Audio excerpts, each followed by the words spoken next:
So this is the Jabra Elite 4. And you know what?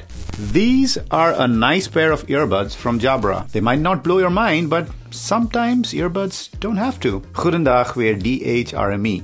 Dashing and hilarious randos mutilate electronics. We're going to take a look at the biggest competitors across all brands. But first off, let's talk about the Elite 4 in relation to another Jabra product, the Elite 4 Active.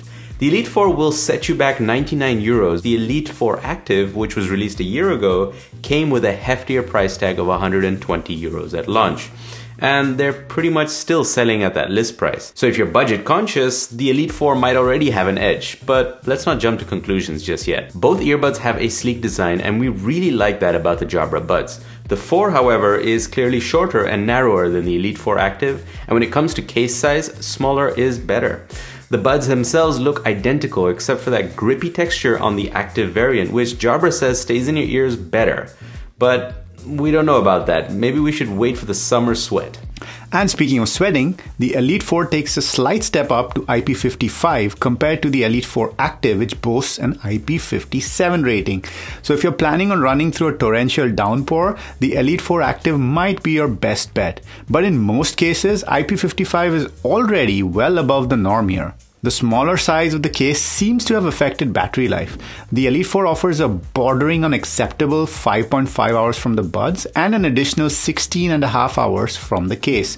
The Elite 4 Active, on the other hand, lasts 7 hours from the buds with an impressive 21 hours from the case. Would we choose the smaller size difference for that extra battery life? Yes, we would. But stay tuned, that's not going to be our conclusion. But this is where we would not choose the Elite 4 Active. Now in typical Jabra fashion, both earbuds come with physical buttons, but it seems like the Elite 4 takes the cake here. Its buttons are much easier to use than those on the Elite 4 Active. You get almost full media control, but strangely you can't go to a previous track, only restart the current one. As for sound quality, both earbuds are on the flatter side. They sound identical and are pretty good, but don't quite reach that high-res goodness as they only support the aptX codec. However, you can use the Jabra Sound Plus app to choose from presets or create a custom 5-band EQ to fine-tune your audio experience. Jabra's buds have never disappointed in terms of sound, and the 4 pretty much stays on trend. Are these the best sounding earbuds out there? Well, it depends on what you're looking for. As we said, no high-res codecs to be had here, but the tuning is really nice. In the treble region, we sometimes found the sound a bit lacking, but that's most likely the codec playing a role. What we can say is this: Jabra is a no-nonsense brand and it doesn't resort to marketing tricks like extra drivers or some other resolution thing. It just tunes its earbuds well, and often, like JBL, that's good enough. During windy bike rides, both models piped in a lot of wind noise. That's a bit disappointing. We're not sure, but we think turning off both ANC and transparency might help with this. Their mics are quite good. Just listen to the samples and decide for yourself. Hop, hop, hopsicle. Ice, ice, icicle. Test, testing. 1, 2, 3. So, what did you think?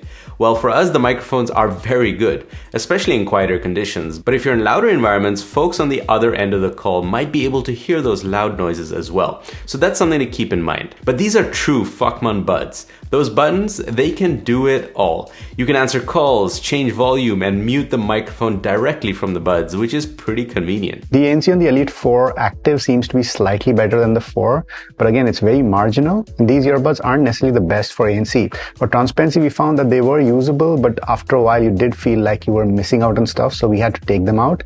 But in a pinch, transparency works. But neither the ANC nor the transparency can be adjusted, so you get what you get. Probably the biggest feature that Jabra is adding at this low price point by Jabra standards is multi-point, staying connected to 2 devices simultaneously. We could pause on one device and resume on the other, and you know what? It works quite reliably, so far at least. I tried it with my MacBook and my Samsung Galaxy S23 Ultra, as well as with the S23 Ultra and a Z Flip 4, so those 2 pairs works well. We did receive an update to these buds in the app, but for some reason kept getting an error when we tried to install it, which was quite annoying. And you do get Google Fast Pair on board too. However, you cannot pull connection from a previously paired device, which means if you need to use a third device, you're going to have to disconnect from one of the 2 devices you're already connected to. That's pretty much it. There are no extras to be had here. No wireless charging, no in-ear sensor to automatically play or pause your music. So where does that leave us? So which other buds would we consider at this price? Well, there's the One More Aero, and the Elite 4 buds remind us a lot of those buds. But the Elite 4 sound a bit more neutral and use buttons instead of touch, are much more compact in the ear, have dust resistance, but are lighter on bass. Samsung's Buds Pro 1st Gen or Buds 2 sound great, probably our favorites on this list, but feature-wise they just aren't as rich and are more tied to the Samsung devices. The SoundCore Space A40 are also an excellent choice on almost every front, but their sound left us wanting a little. JBL Live Pro 2 is also a competitor here with better ANC chops. Controls are better on Jabra, and JBL settles for AAC. No high quality codecs. But in our mind, the EarFun Air Pro 3 is the strongest contender. They're actually cheaper, sound good, do better at ANC and transparency. They have wireless charging, are comfortable, better battery life, a better codec, just so much more. Yes, they have a slightly bigger case, and they're from maybe a less reputable brand if those things matter to you. And in the Jabra family, we would choose the Elite 4 over the Elite 4 Active just because the buttons are much better. If that weren't the case, we'd have picked the Elite 4 Active every time.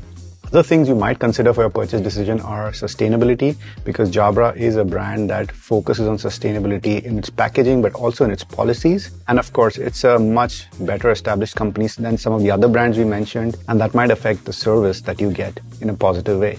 So, should you buy the Elite 4? Well, just like the Elite 5 we love, these are very good all-round buds.